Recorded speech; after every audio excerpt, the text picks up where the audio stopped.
Welcome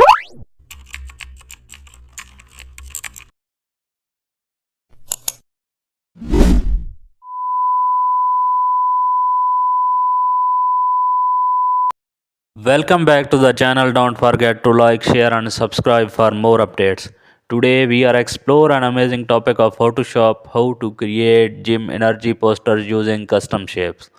Start with a bold red or electric blue background, then add a giant angled shape for energy direction. Clip the athlete photo inside a sharp polygon and add a motion streaks using thin rectangles. Insert a power badge using custom shape presets.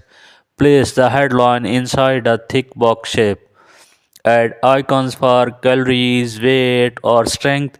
Use triangle shapes for aggression. Add price or membership info inside a rounded shape. Place CTA at bottom. Thanks for watching.